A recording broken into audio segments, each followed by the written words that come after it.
So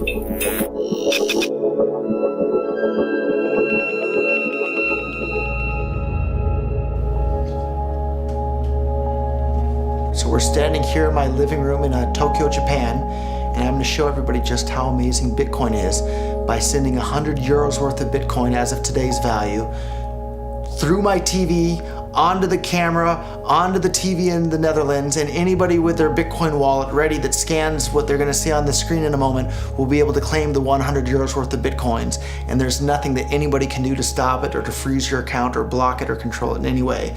So on the TV here, we have a Bitcoin address that I've just generated. And I have my phone here. I'm going to scan the QR code for the Bitcoin address on the TV. Now I have it. I'm going to send 100 euros worth of Bitcoins to that address. So we'll hit send. And anybody can monitor on blockchain.info the balance of this address. There it is, 100 euros worth of Bitcoins just arrived at this address. So total received 100 euros, final balance 100 euros. Just like that. So on this next screen you're about to see, anybody with their Bitcoin wallet that scans the private key that corresponds with that address will be able to claim that money just by scanning the code that you're about to see on your television.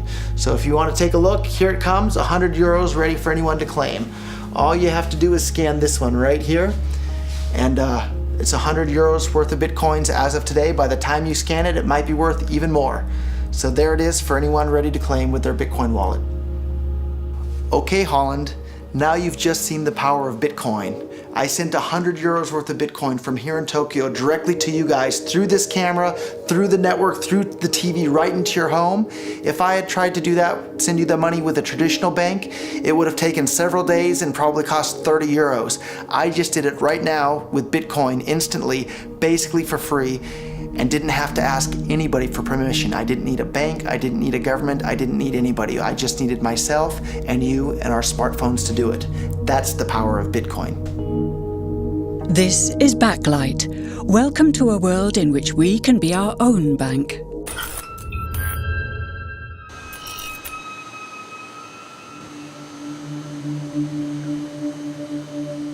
We take it for granted that money creation is controlled by governments and banks. But there's a community of people who don't see this as a given and who get quite worked up about it.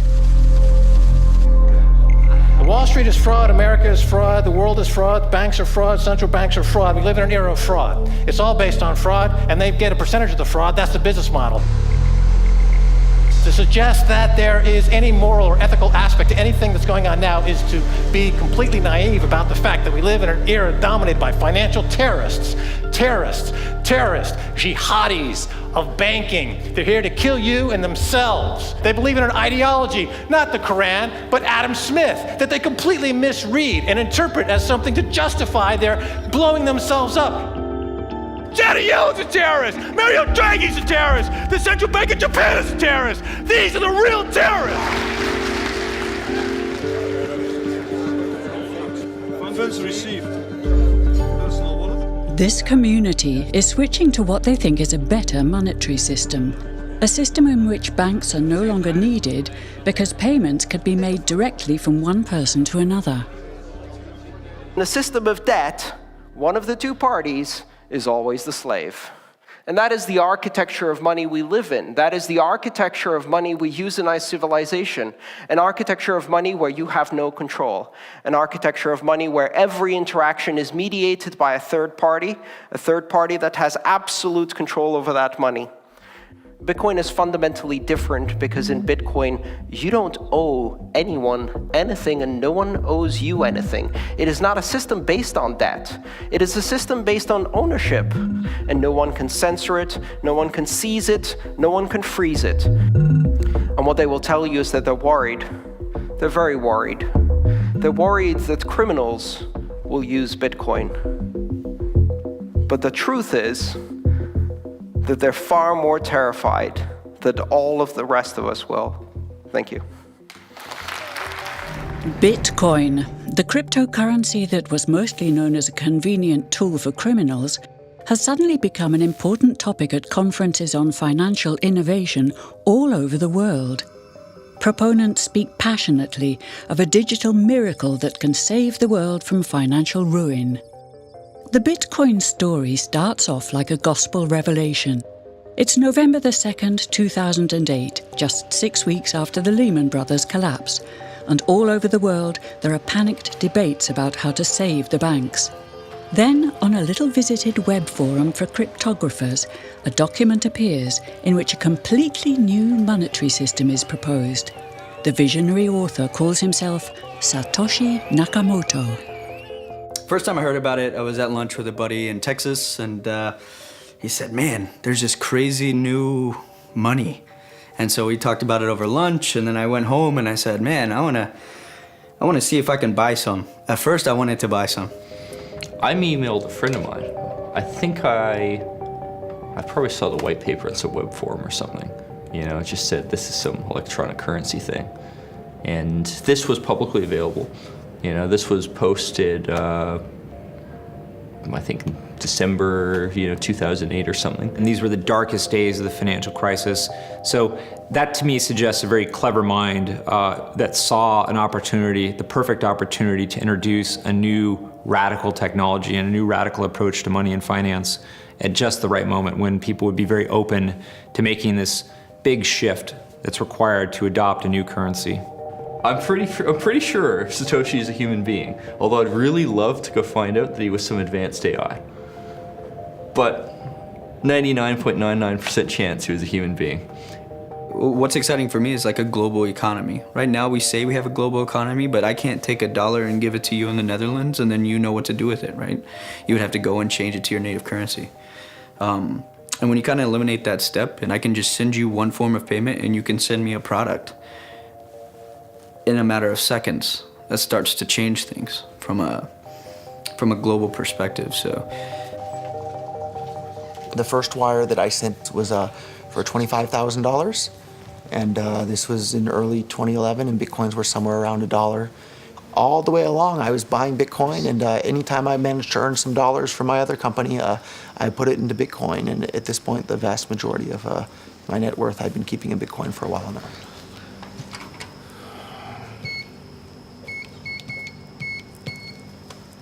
I'm glad you didn't get the parking pin. The car is actually like the perfect color for Bitcoin. It's like the Bitcoin orange. So we wanted to order some like Bitcoin decals and put like Bitcoin logos around the car and then drive it around Tokyo to help advertise Bitcoin. But still never got around to doing that, maybe someday. Roger Fear is the CEO of MemoryDealers.com, selling second-hand computer equipment. But for a couple of years now, he's been known as the Bitcoin Jesus. In 2011, he bought $25,000 worth of Bitcoins, which now have a market value of $6 million. And somebody closed my, I usually leave the trunk, the hood open a little bit so that I can reconnect the battery, but I don't know how it got closed between now and the last time I was here, so we'll have to... Some people think of Bitcoin as sort of an early adopter thing, like, okay, I'm already too late, or... So isn't that a problem for Bitcoin? So thinking that it's too late to get involved in Bitcoin is like thinking it's too late to get involved with the internet or too late to get involved with using a cell phone. Like, it's not too late to get involved in Bitcoin. Bitcoin's going to make your life easier in so many ways. And the price of Bitcoin, too, it's not too late for that either. Bitcoin's like $270 a Bitcoin right now. If Bitcoin becomes really popular all over the world, Bitcoins are going to have to be worth at least tens of thousands of dollars a Bitcoin, if not hundreds of thousands of dollars per Bitcoin. So thinking it's too late to get involved with Bitcoin is like thinking it's too late to get involved with using the internet. Of course not. Like, it's ubiquitous in our lives, and Bitcoin's going to become ubiquitous in our lives as well. Perfect money should have a limited supply. That's one of the most important things. It needs to have a limited supply. It needs to be easily recognizable. It needs to be durable. It needs to be transportable. Bitcoin has all of those things better than any other form of money the world has ever seen. And that's why when I noticed Bitcoin for the first time, I realized that it's so incredibly useful as money that people are going to start using it more and more. Roger lives and works in Tokyo. He's outsourcing all the work for his own company so he can spend all his time promoting Bitcoin. So it's a pretty exciting time for Bitcoin right now with all the stuff going on in Greek. I mean, Bitcoin's up about $10 since yesterday, just since all the news on the Greek referendum vote, and just every day in Bitcoin is so exciting. So, and you can see lots of trading and everything just in the last 24 hours there. I paid to put up a billboard in the heart of Silicon Valley right next to one of the busiest expressways. It just said, "We accept Bitcoin, memorydealers.com," and then listed some of the parts that we sell. But then after that, I started paying for national radio ads in the United States that were on more than 100 radio stations across the United States, and paid for that for a couple of years. OK Wave, a popular consumer website in Japan, will accept Bitcoins from now on. At a press conference, Roger Fear helps them spread the word. But today, one Bitcoin is 35,000 yen. だけど Bitcoin 世界中人気になったら絶対何百万円とか何千万円ならなければならない。絶対 Bitcoin は人気になったら。ロジャーさんから説明をしていただきますので、ロジャーさんぜひビコをご説明いただければと思います。いいものにはこういうことがあるんだけど、ナタリーさんは私より日本語うまいだから日本人だから、これはちょっと難しいことだから説明して聞いてくれませんか？すごいお金にはすごいさまざまな役割があるんですけれども、ビットコインはですね手数料もかからなかったりとか、すごく透明性が高かったり、すごくオープンなリソースであったり、すごくお金にある、重要な要素をさらに超えていい要素がいっぱいあるということですね。今までのビットコインの前のお金にはこういうことはちょっとありましただけど、今までには人間の歴史のことを最初から今までビットコインは一番こういうこと持ってるだから、世界中には一番いいお金になる。ビットコイン財布が持ってたら今から送りますよ。送った。もう入った。早いでしょ？5秒じゃないよね。早い。何？これ何？すごい。そう、アプリインストールしたら。そう今送ってる。もう送った？もう入ったでしょ？でも今日は1000円分。ビットコイン本当に世界中人気になったら100万円になるの可能性は全然あります。Roger, are you giving bitcoins away? I'm giving every single person here 1,000 yen worth of bitcoins, which is like $8 and something cents. So, 今もう入った。それリフレッシュバットもう入った。OK. I've given away thousands of whole bitcoins to just various people on Facebook that would post their Bitcoin address. And this was back when bitcoins were a couple of dollars each, so I'm sure those people are pretty happy at this point. How could this digital coin invented by this Satoshi Nakamoto become hundreds of times more valuable than the dollar? And why do enthusiasts like Roger Fear want the world to switch to bitcoins? To understand this, we need to look at how new bitcoins are created, a complex process called mining. Promotional videos make it look as if everyone can just mine bitcoins. Millions of people all over the world earn real crypto money daily. It's quite simple.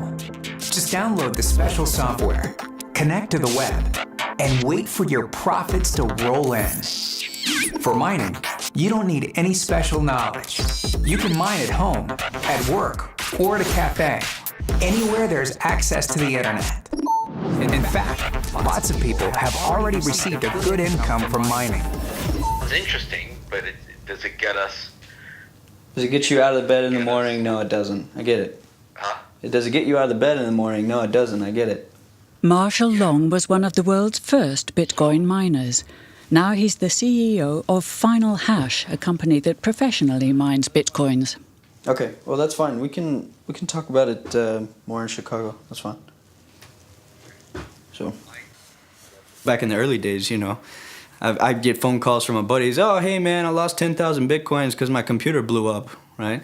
Back then, one Bitcoin was less than a penny, right? So nobody cared. They lost $10. I don't care, right? And now 10,000 Bitcoins, that's $5 million. That's a big deal, right? So now it's interesting to see how the industry has changed. There wasn't YouTube videos and all these nice things to show you how to mine. So it took me about 3 weeks to hook a computer up to figure out how to do this mining. And back in the good days, you could take a laptop like this and you could mine maybe 100 or 200 coins in a day. When summertime in Houston came, my wife was like, this AC has been on for 24 hours. It's really hot. What are you doing up there? I said, oh, I'm just running some computers. And she walks up there and, you see 50 graphics cards all running at the same time. And it's very hot. And she's like, okay, you gotta get out of here. You gotta figure something else out because it is too hot. Hey, what's up, Nerdgasm fans? Jerry here, aka Barnacles. I'm here with Marshall Long from @FinalHash. Now, we're out here at, I would say, what's going to be the largest Bitcoin mine in North America. And it's realistically an actual mining operation. Like, you can pretty much attribute everything that's going on here to like a real gold mining operation. It's like you have heavy equipment, you have cost, you have fuel costs, and you have recovery. Everything. That you then go and sell and turn into real money. That's right.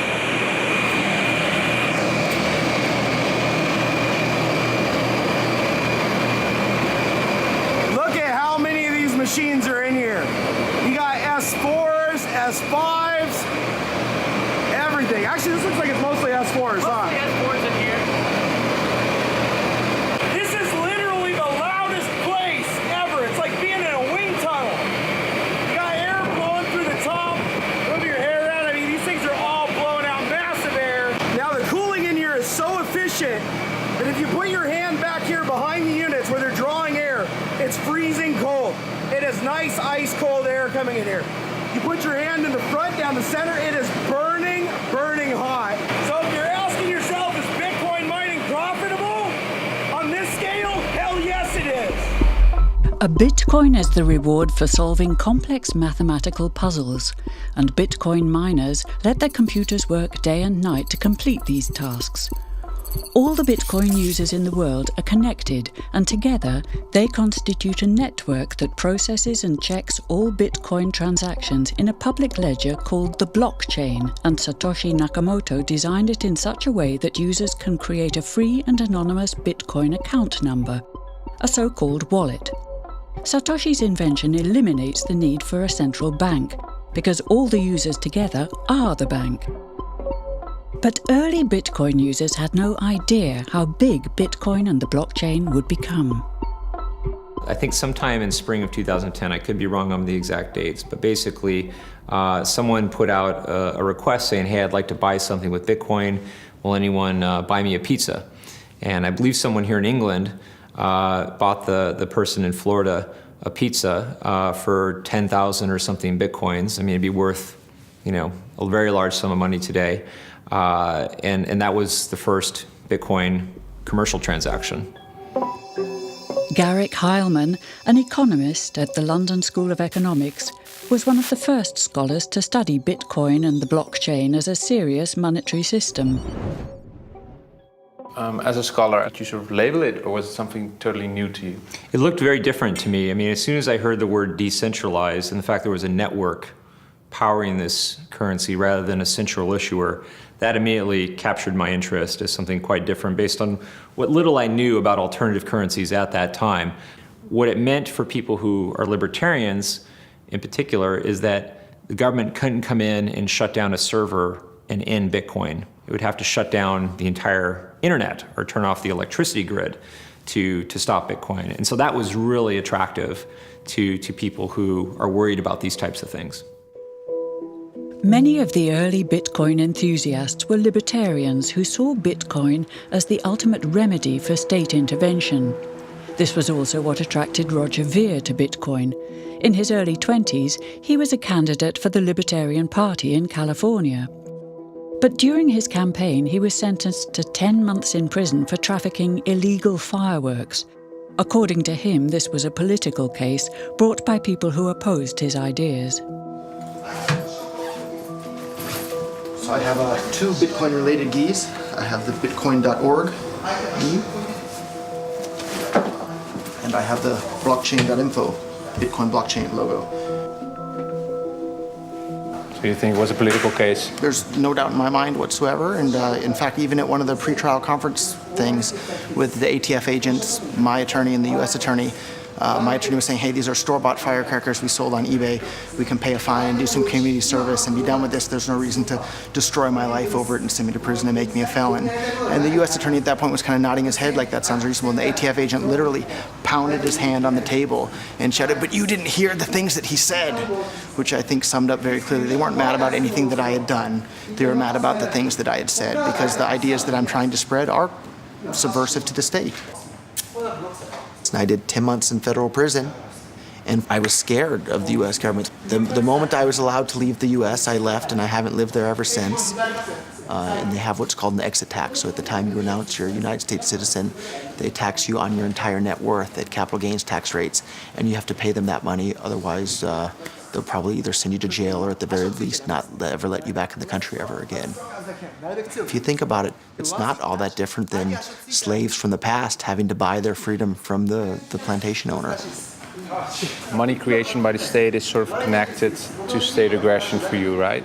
In my line of thinking is if you or I create counterfeit euros or print euros or dollars or yen, we would go to jail for counterfeiting because it's destructive to the economy. By counterfeiting dollars, it's stealing from everybody else in the economy that has money. When governments do the exact same thing, it has the exact same negative effects. The only difference is they call it fancy names like quantitative easing or economic stimulus, but it's destructive for the exact same reasons.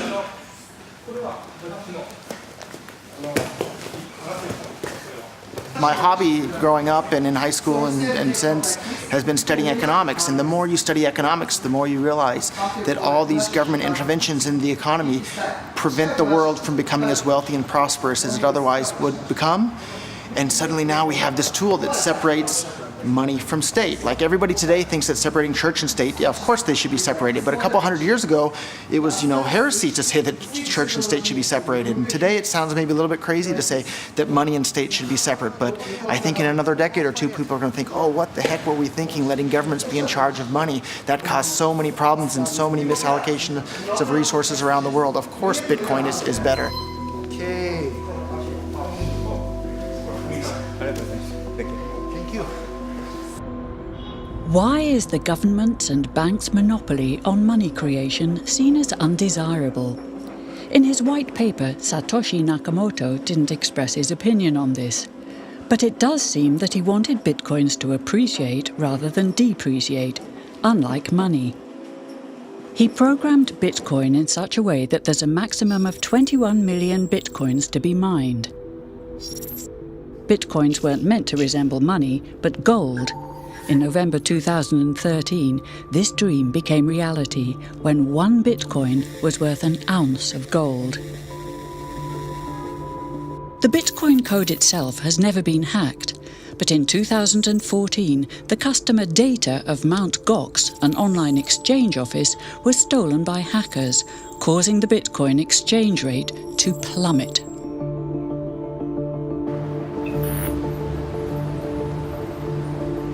At the Financial Times in London, journalist Izabela Kaminska has been critically following the Bitcoin exchange rate and community since the very beginning. I've always been a geek about finance, and I've always been a geek about how the system works. So like the really boring nuts and bolts, the plumbing of the system. And I think in 2008, it was the first time we all really thought, actually, not only is the system as we know it possibly crumbling, there might be opportunities for new systems to come up as a result of it. Yeah, exactly. Yeah.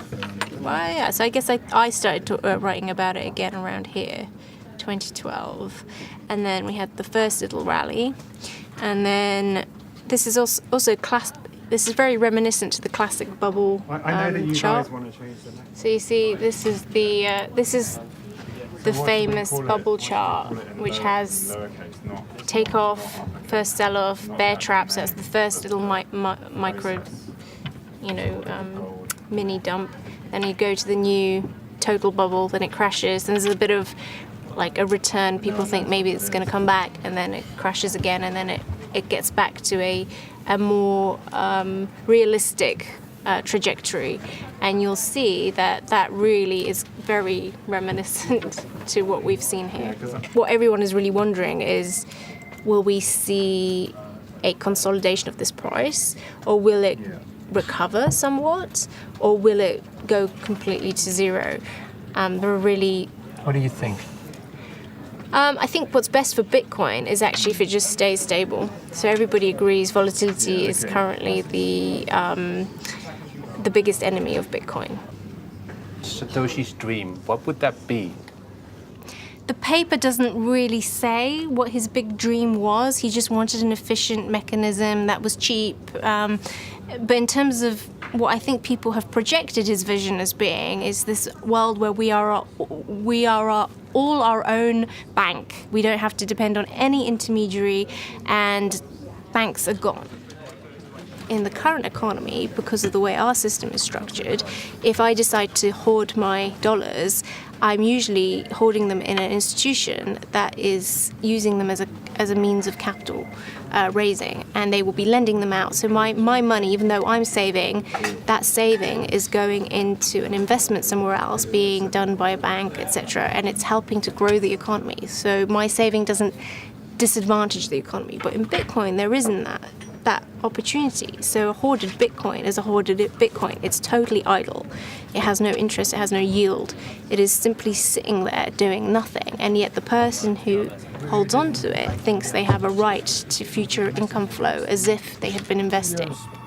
When the line was flat, people like massively bought in or mined Bitcoins, and they are now like multi-millionaire billionaires. They're the new 1%. They're the 1% of the Bitcoin economy, which again goes against the whole democratization side of the argument, because really you're not democratizing the economy. You're just transferring the power from the existing elite to a new elite. The fact that a few early Bitcoin miners and investors are now multi-millionaires is reminiscent of the current banking system, in which bankers are accused of personal enrichment.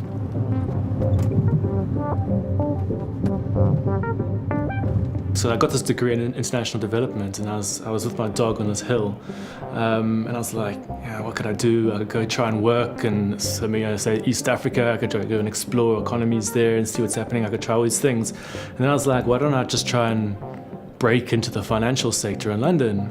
That would actually be really, really fascinating.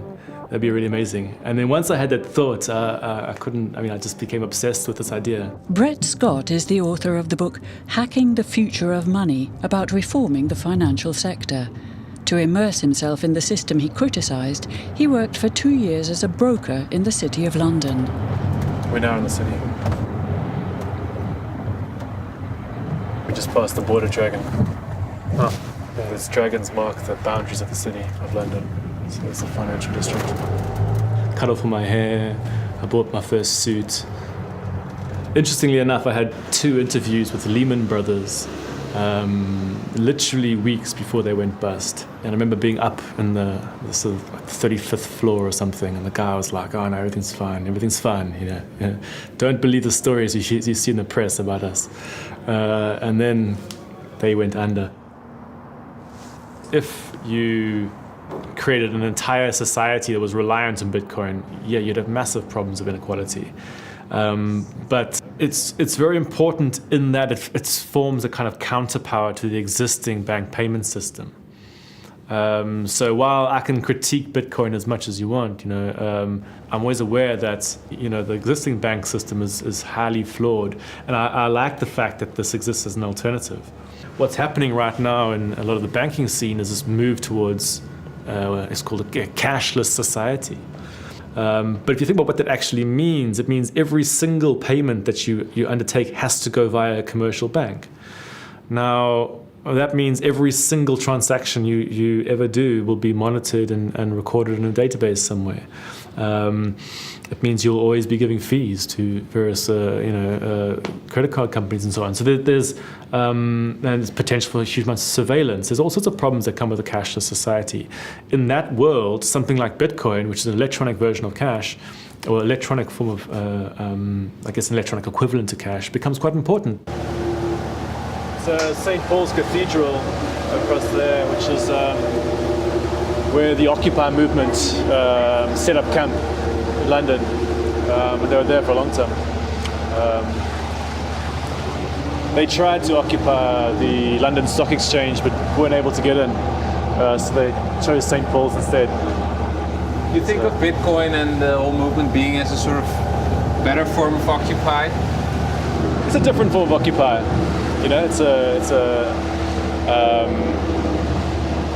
Maybe it's a follow-on from the Occupy movement in some ways. Bitcoin, as a form of protest against the current banking system, is propagated in the Netherlands by 3 Bitcoin enthusiasts who have created an app called Bitkassa and who are now trying to convince all retailers in Arnhem to accept Bitcoins. Als ik nu mensen spreek over hoe Bitcoin werkt, dan kijken ze in eerste instantie soms vreemd op van, goh, werkt dat zo en wat bijzonder en apart. Maar diezelfde mensen weten ook helemaal niks van hoe het huidige systeem eigenlijk in elkaar steekt. En dat is echt ook bijna niet te geloven eigenlijk, Nee. hoe dat... hoe dat Mensen willen het ook, je merkt vaak dat het stuit op weerstand of gewoon ontkennen.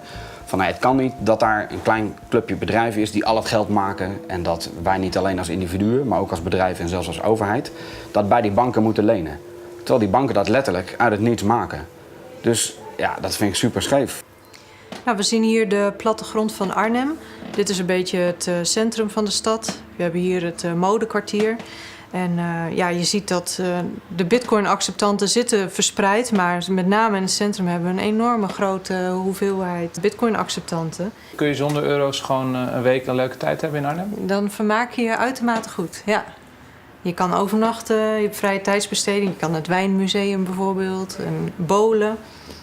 Ja, er zijn al verschillende toeristen geweest, eigenlijk Bitcoin-toeristen, die speciaal naar Arnhem zijn gekomen omdat we hier iets hebben opgezet waarmee je gewoon met gemak een weekend een hele leuke tijd kan hebben en alleen maar bitcoins kan uitgeven.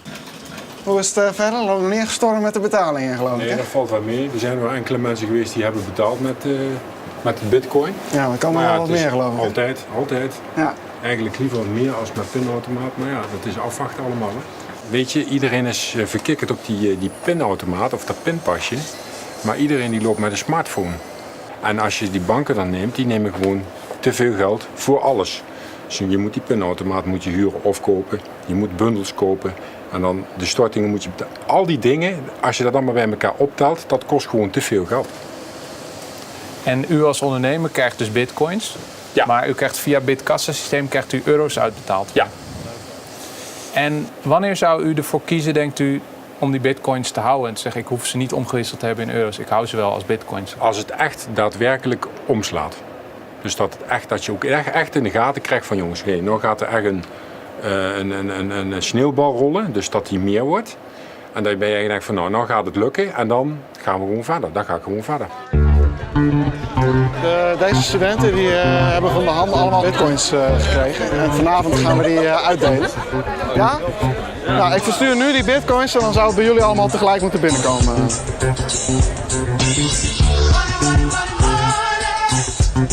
is nu onderweg.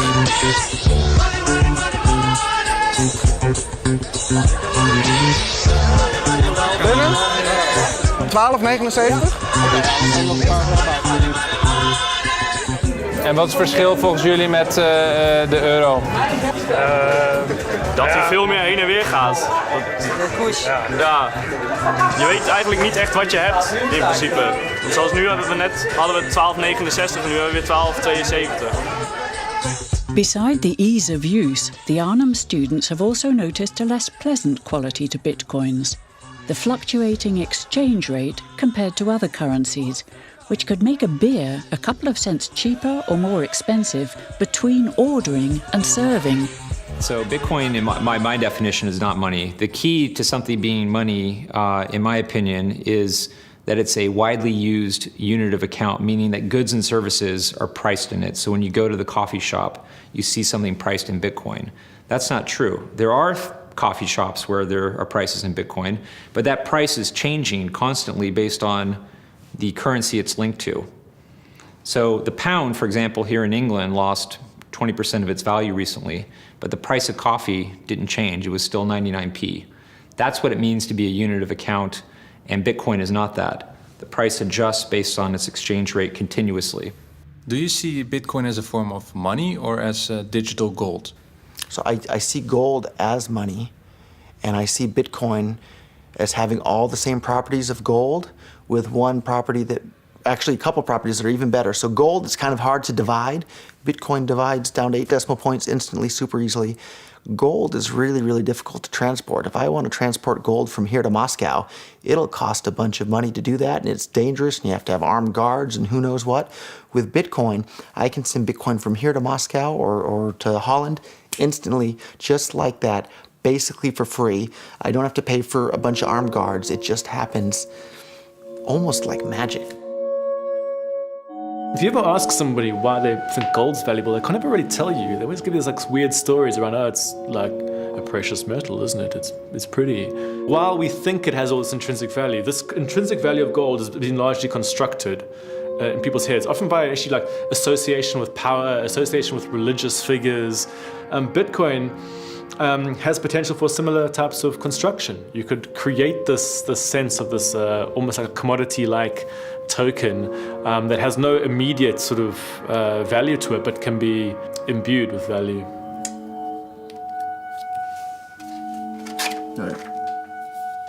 As more people start to mine, they become harder and harder to find. So it's kind of been I correlate it to like an arms race, right? The guy with the biggest gun wins at this point. So this is the newest place we've started working on here. This is a place in the mountains in China. It's cool and it doesn't rain that much, so we can cool it very efficiently. How much do you pay for that electricity on a daily basis? All in, all of my mines together, we're probably paying about $100,000, maybe a little bit more. A day? Yeah. You're paying $100,000. Oh, I'm sorry, that's per month, I'm sorry. Oh, okay, okay. But Bitcoin in general, myself and all my colleagues combined, it's about $1 million a day in power. In power consumption. Yeah. And you guys generate what worth of coins? We're generating, of course it depends on the price, right? Mm-hmm. But current market price? Right, so we'll just say for $250. We'll just put the price at $250 for easy numbers. You're finding roughly around 25 Bitcoins every 10 minutes. So you just take that and times it by an hour. So you're finding around 150 Bitcoins an hour. Take that times 24 and then you do that times 250. Do some back of that. So we're making about $900,000 per day. So a lot of people ask, how is that possible? And the reality is a lot of the Chinese guys, they are mining at a negative profit. One of my friends in Beijing, I met him last month. I met him up again and I asked him, last time I checked, man, your power was pretty expensive. Why are you still mining? And his only words were, I can't stop. I said, what do you mean you can't stop? You're losing money. He's like, well, I can't. I have all these, pieces of equipment and I just can't stop. It's gold fever, right? That's right.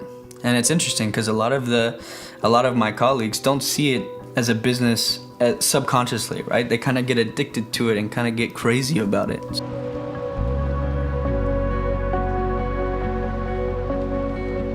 好，现在看到的就是我们那个长城镇的机房，这是我们大连的1号机房。现在有3层楼，我们使用的是第2层。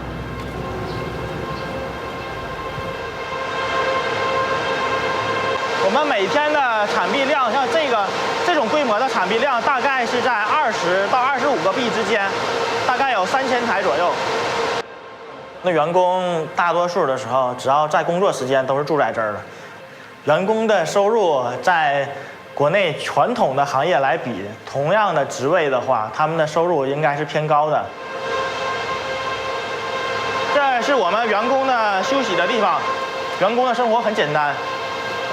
基本上是很枯燥的，大多数时间除了看管机器，那可能就是睡睡觉、看看书、看看手机，这样。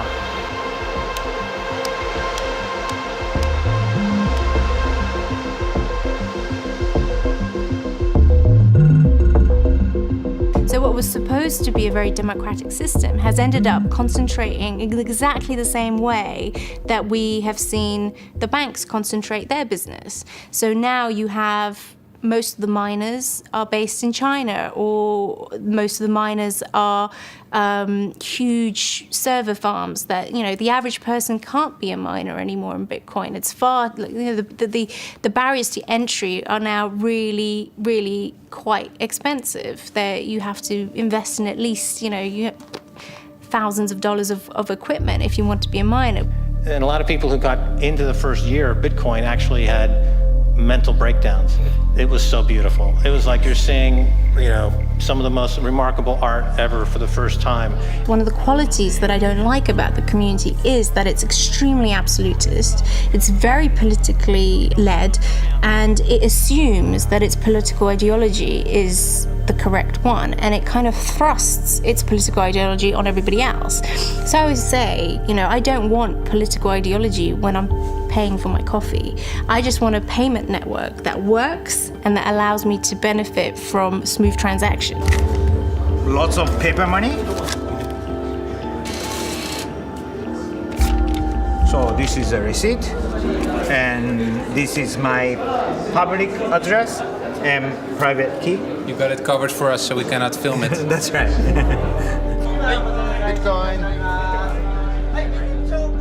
Over the past 2 years, new members are increasingly joining the Bitcoin community, not for ideological reasons, but for practical ones. In Kiev, there are some protests happening, so people started using social media to share their QR code. Within a matter of days, they automatically had $15,000 in their wallets from sympathizers to the protests. That money was transferred from around the world. It's an incredibly powerful example, because today I spent 7 years in Nicaragua, and today I still cannot use PayPal to transfer money to my friends in Nicaragua. Whether or not Bitcoin will be worth millions isn't the main question for many computer scientists, investors, and hackers. To them, Satoshi Nakamoto's real invention is the blockchain technology, a global open ledger which can be used to share much more than just money. You may think that Bitcoin is just another way to pay for a cup of coffee, but it's not. Bitcoin is just the denomination used to pay the toll to put stuff on this global ledger. Now, if you think about it, timestamp recordings of deaths, births, property, transactions, votes, this is the entire fabric of our civilization, which makes the blockchain one of the most profound human innovations of our time, because having a massive global ledger as a public utility can completely reorganize the way that we run our societies. Fundamentally, blockchain is a database sort of mechanism, and it's a standard, it's a protocol. And one of the problems we have in an increasingly globalized system is that everyone is operating their systems on their own local standards.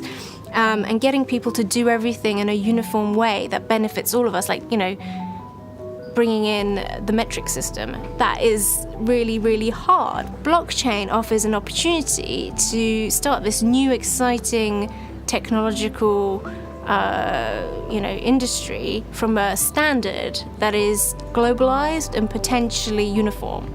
So I see the potential that way. The decentralized blockchain makes it possible to share data publicly without a single party controlling the system. In the blockchain, all participants in the network are equal.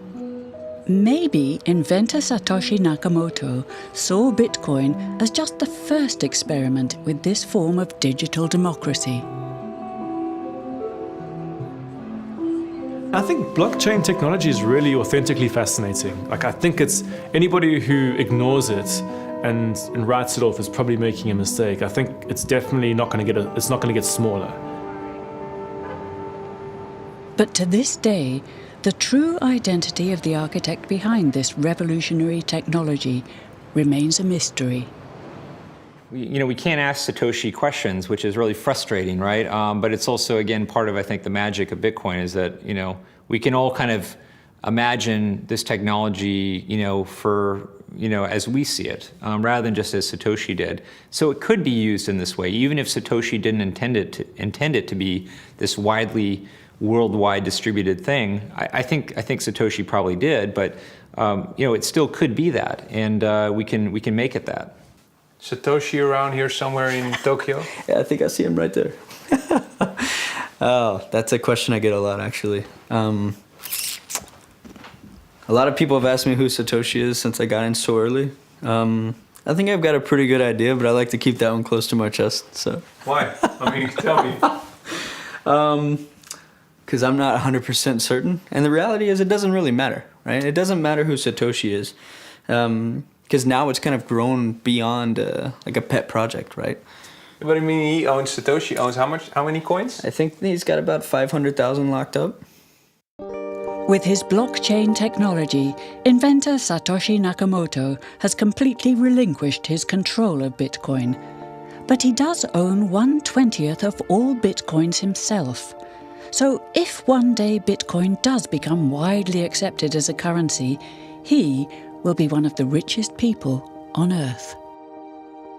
People might find that scary, a new currency or a system based on an inventor who owns already, well, 1/20th of all the currency he invented. Yeah. Isn't that a problem? Satoshi invented one of the most important inventions in the entire history of humankind that's going to improve the lives of everybody on the planet for the better. If he had half of all the Bitcoins, he would still deserve it. Who do you think Satoshi is? I think it's probably a band of people who decided that a nom de plume was the best way to go, precisely because if it did take off, there would be too many consequences for an individual, one person, or even a group of people. And from my perspective, you never make a move of this sort without a myth. You need a sort of foundation myth. Every good sort of system of power has a foundation myth, and it's always best if the leader is either anonymous or aloof or in some way distant from the public, because you have to create a sort of mythology around him. And because Satoshi, nobody knows who he is. If we knew who he was, it would almost ruin the whole thing for everybody, I think. Why did he disappear, you think? He undermined the ability of every single government on the entire planet to control the money supply. And that's how every single government in the world is controlling their citizens and their economies today. And he just basically, knocked their feet right out from under them with the invention of Bitcoin. And I'm sure that's going to make a lot of people who want to control other people by force really, really upset. So yeah, I think it's really, really smart for him to have disappeared. And for me, it probably would have been smarter for me to keep quiet too, but Bitcoin's too exciting for me to stay quiet about. I think a lot of people are underestimating the way in which Bitcoin and the blockchain are going to change the power structures in society in general. I mean, I grew up in the US and I see all these people like, yeah, nuke everybody in the Middle East and kill them all. And then they have the former Secretary of State, Madeleine Albright, on 60 Minutes, one of the most popular news shows in the US. And they asked her, they said, there's reports that more than 500,000 Iraqi children have died as a direct result of US sanctions. And she looks back at her with a straight face and she goes, it was a really tough decision, but I think that it was worth it. Worth murdering 500,000 kids because of what the government did? And I apologize for crying, but it just disgusts me from my core when I see government people murdering people around the world. It's not just theoretical, these are real people with real lives.